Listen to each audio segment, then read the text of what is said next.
Pretoria, South Africa, in a house where love felt like something you had to earn. And somehow I was always behind. My older sister, Ayanda, was the golden girl. She was loud, confident, beautiful, the one teachers praised and relatives adored. At every family gathering, people would say, "Ayanda is going places." Then they would look at me and ask, "And you? What do you do again?" I was the quiet one, the one who stayed in her room reading, the one who got straight A's but never got a celebration. When I won a science competition in high school, my father just nodded and said, "That's good." But Ayanda was head girl. When I got accepted into university with a scholarship, my mother smiled politely and asked, "Why can't you be more outgoing like your sister?" That sentence followed me my whole life. Why can't you be more like Ayanda? At dinner, they talked about her dreams, her plans, her future. When I tried to share something, the topic somehow always came back to her. I learned to speak less, to expect less, to clap for her, even when no one clapped for me. After a while, I stopped trying to impress them. I stopped waiting for them to say, "We're proud of you, Lorato." Because deep down, I understood something painful. It wasn't about what I achieved. In their eyes, I would always be the daughter who wasn't enough. And when you grow up hearing that long enough, you either break, or you build yourself in silence. What they didn't know about me could fill an entire book. While they were busy comparing me to Ayanda, I was building something they never even imagined. After university, I moved to Cape Town. No big goodbye. No emotional send-off. Just 2 suitcases, a laptop, and a quiet promise to myself that I would never beg for approval again. I got a small apartment in Woodstock with peeling paint and thin walls. During the day, I worked for a tech startup. At night, I worked on my own idea. Started small. Just me and my laptop at the kitchen table. I was building a platform to help small African businesses manage payments and inventory digitally. Nothing glamorous. No investors at first. No team.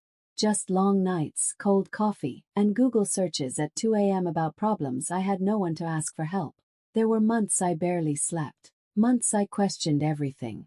I remember crying quietly one night when my code crashed hours before a demo. No one called to check on me. No one knew I was struggling. And honestly, I was used to that. Slowly, things started to move. Small investor said yes. Then another. I hired 2 developers. Then 5. Our platform started growing across South Africa. Then Kenya. Then Nigeria. Articles were written. Awards came. My inbox filled up with partnership requests. Still, I never told my family. When the acquisition offer came, I read the email 3 times because I couldn't believe it. A global tech company wanted to buy us. The negotiations lasted months. Lawyers, meetings, contracts. I stayed calm on the outside, but inside my hands were shaking. The day the deal closed, I sat alone in my apartment. My share alone was worth $25 million. $25 million. I didn't scream. I didn't throw a party. I just sat there in silence, thinking about the little girl who was never enough. I didn't call my parents. Not because I was ashamed. Not because I didn't want to celebrate, but because I knew exactly what would happen. There would be no "we're proud of you." No hugs.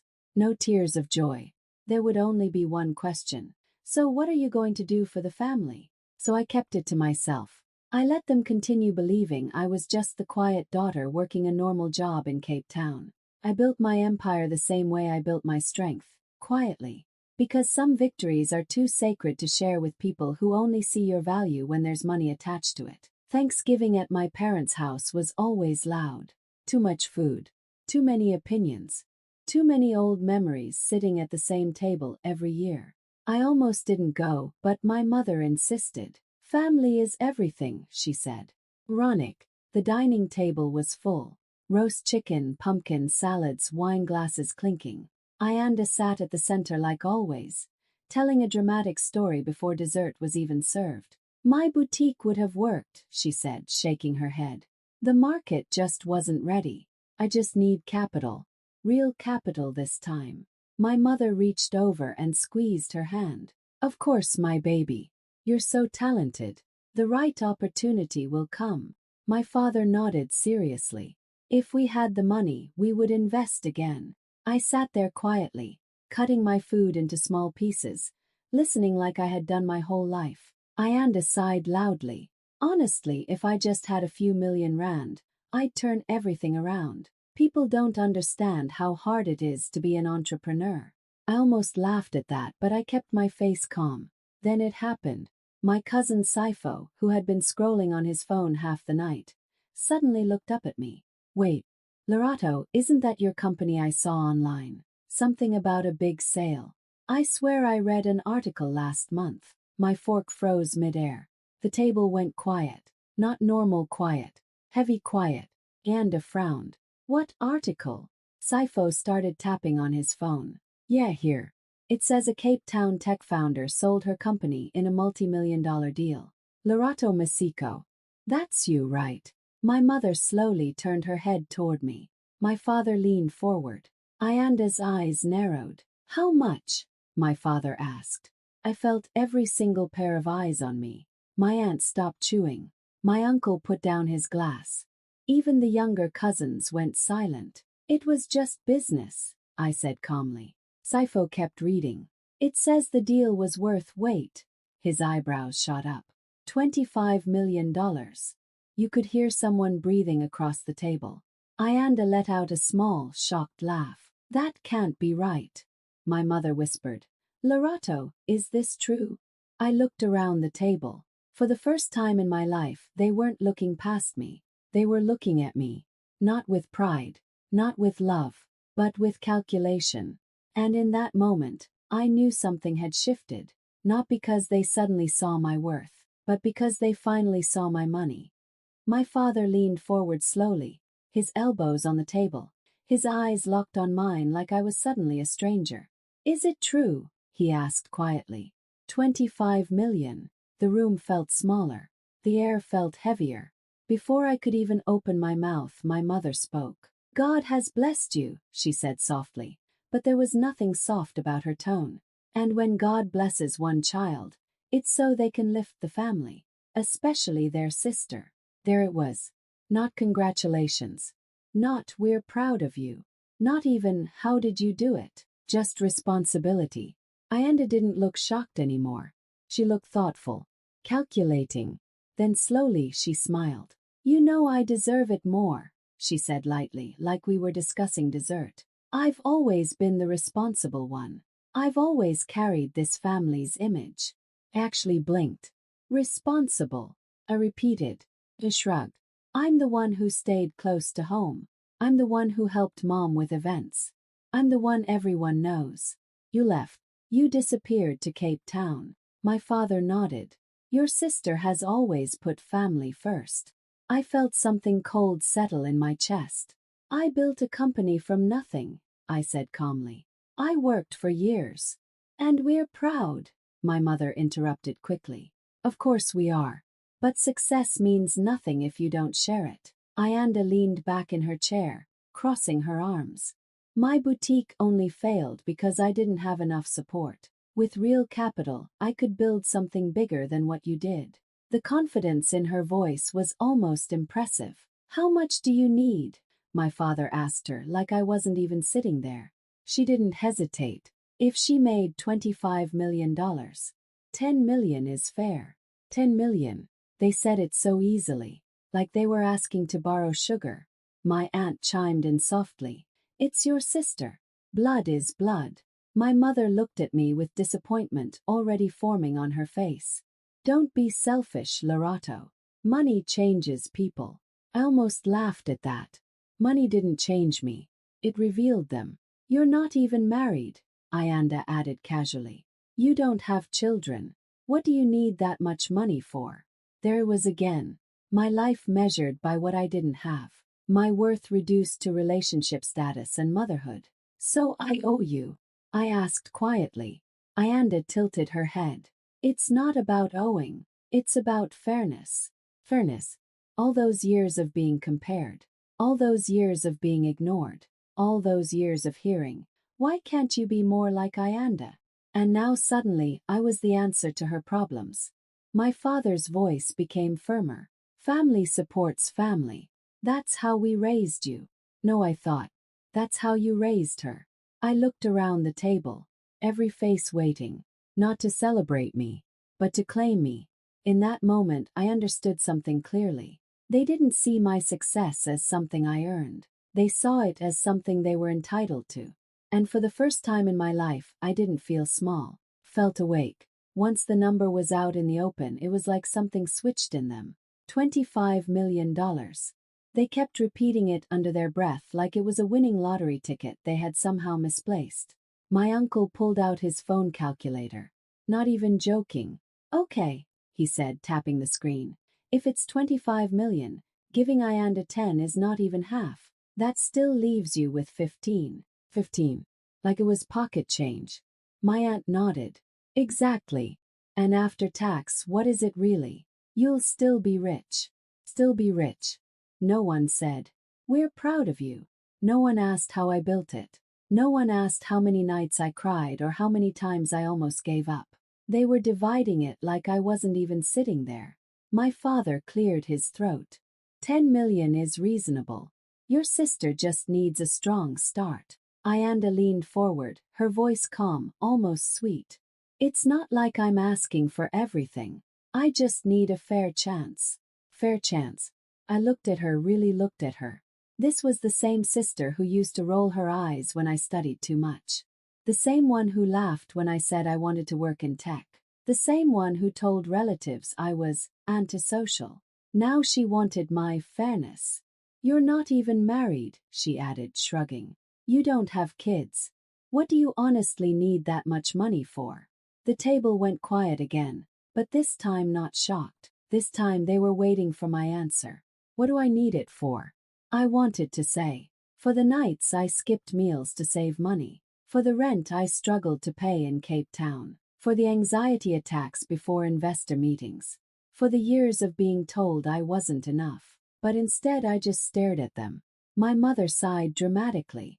Lorato, don't let money harden your heart. Harden my heart. I felt something rising in my chest. Not anger, not even sadness. It was disbelief. Pure disbelief at the audacity. They weren't even pretending anymore. No, we're so happy for you. No hug. No pride in their daughter building something global. Just numbers. My cousin whispered, "Family comes first." I almost smiled at that. Because where was that energy when I needed emotional support? When I was building alone? When I was trying to prove I mattered? Ayanda crossed her arms. If you loved me, you wouldn't hesitate. There it was. Love turned into a transaction. I realized something painful in that moment. They never saw me as the quiet, hard-working daughter. They saw me as the backup plan, the emergency fund, the safety net. $10 million. They said it like I owed it, like my success was a family group project. And the craziest part, they truly believed they were being reasonable. I let them talk. I let them calculate my money like it was a family budget meeting. I let Ayanda sit there looking confident, like my success was already half hers.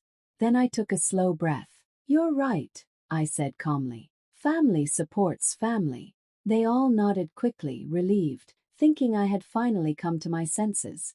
So let's talk about support. My father frowned slightly. What do you mean? I folded my hands on the table. My voice didn't shake. Who do you think paid off the rest of the mortgage last year? My mother blinked. What? The house, I said gently. When the bank called and said you were 3 months behind. When suddenly the balance was cleared anonymously. Who did you think did that? Silence. My father's face slowly changed. That was a blessing, he said. We never found out who. It was me, I said. The words landed heavy. My aunt gasped softly. I didn't stop. And Dad's hospital bills 2 years ago. When your insurance refused to cover the surgery. When the private account was settled overnight. I looked directly at him. That was me too. My father stared at me like he was seeing me for the first time. Ayanda shifted in her seat. What are you talking about? I turned to her. Your boutique. The first time it failed. Remember the silent investor who stepped in so you wouldn't look embarrassed in front of your friends? Her lips parted slightly. That was me. The room felt frozen. I didn't do it for attention, I continued. I didn't do it so you'd praise me. I did it because you're my family. Because I thought that's what love looks like. My mother's eyes were wide now. Why didn't you tell us? I almost laughed, but it came out sad instead. Would it have mattered? No one answered. All these years, I said softly, I've been supporting this family quietly, paying, fixing, saving. And not once did I hear, thank you. Not once did you wonder who kept catching you when you fell. Ayanda's voice was smaller now. You're lying. I pulled out my phone, opened my banking app and placed it on the table. Check the transfer dates. Check the LLC name. It's mine. No one touched the phone. The same people who were just dividing my money suddenly didn't know where to look. My father cleared his throat, but no words came out. I felt something shift inside me. Not anger. Not revenge. Relief. For years, I said quietly, you thought I was the quiet one who did nothing. The one who wasn't enough. Meanwhile, I was the one holding everything together. My mother's voice cracked. We didn't know. I know, I replied. You never asked. And that silence. It was louder than anything they had said all night. For a few seconds nobody spoke. The truth was sitting in the middle of the table like a broken glass. Impossible to ignore. Then Ayanda slammed her hand down so hard the plates rattled. This is ridiculous, she snapped. You're selfish. Selfish. I almost smiled at the irony. I'm selfish. I asked quietly. Yes, she shot back. Her face was red now. You're throwing money in our faces to make us feel small. If you really cared, you wouldn't hesitate to help me again. Again. My mother stood up slightly from her chair. Lorato, this is not how family behaves. You're embarrassing us. You're tearing this family apart over money. Tearing the family apart. I felt something inside me crack open. Not anger. Not even sadness. Just years and years of swallowed words finally rising to the surface. For 30 years, I said slowly, my voice steady but heavy, I've been trying to earn love in this house. They went quiet again. For 30 years, I listened to, why can't you be more like Ayanda? For 30 years, I clapped for her achievements while mine were ignored. For 30 years, I sat at this table feeling invisible. My father's jaw tightened. Don't exaggerate. I'm not, I said. When I got my scholarship, you said it wasn't as impressive as her being head girl. When I worked late nights, you called me antisocial. When I moved to Cape Town, you said I was selfish for leaving. Ayanda crossed her arms. Because you did leave. I left because I had to breathe, I replied. My mother's eyes filled with tears. We loved you. That's when it came out. The sentence I had been carrying since I was a child. No, I said softly but clearly. You loved what I could give you. The room went completely still. You loved the quiet daughter who didn't complain. The daughter who paid bills without asking for credit. The daughter who fixed problems silently. But you never loved me. My voice shook for the first time. You never asked what I wanted. You never asked if I was okay. You only show interest when there's something to gain. Ayanda looked hurt now but also angry. That's not fair. Neither was my childhood, I said. My father stood up. Enough. You're being dramatic. No, I replied. For once, I'm being honest. I looked around the table. At the food, the glasses, the people who shared my blood but never really saw me. I was never your golden child, I continued. I was your safety net. My mother whispered, you're ruining this family. I shook my head slowly. No, I'm just refusing to be used by it anymore. And in that moment I realized something powerful. For the first time in my life, I wasn't trying to be enough. I was finally choosing myself. They were still staring at me like I had just betrayed them, like I had committed some kind of crime by telling the truth. I picked up my glass of water, took a small sip, and then said the one thing they weren't expecting. Even if I wanted to give you 10 million, I can't. My father frowned. What do you mean you can't? I mean, I said calmly, most of my money isn't just sitting in a personal account. Ayanda rolled her eyes. Oh, please don't start with excuses. It's not an excuse, I replied. It's a structure. They looked confused. After the company was sold, I didn't just keep the money. I set up a trust. Legally, properly. The majority of my shares went into it before the deal closed. My uncle blinked. A trust. For what? For investment, I said. Specifically into African women-led startups. Tech, agriculture, health, fintech. Women who have ideas but no access. Women who get told, be realistic. Women who are brilliant but invisible. The table was quiet again, but this time it wasn't shock. It was something else. Something like disbelief. You gave your money away, my mother whispered. No, I said. I grew it. I leaned back slightly. The trust is structured to reinvest profits into more women-owned businesses across the continent. South Africa, Kenya, Ghana, Nigeria. It's not for random withdrawals. It's not for family requests. It's locked in. Ayanda stared at me. So you're saying there's nothing left? There's enough for me to live comfortably, I answered. More than comfortably. But the bulk of it, it has a purpose. And that purpose isn't your own sister, she snapped. I looked at her carefully. The purpose is women who were told they weren't enough. Silence. Women who were told they're too quiet, too ambitious, too different. Women who had to build in silence because nobody believed in them. My voice softened. Women like me. My father shook his head slowly. So you'd rather fund strangers than help your own blood? They're not strangers to me, I said. I know their story. I lived it. My mother looked hurt. This is extreme. No, I replied gently. What's extreme is expecting one daughter to carry everyone else forever. I reached into my bag and placed a folder on the table. Inside were printed documents. The trust agreement, the foundation outline, the mission statement. It's already done, I said.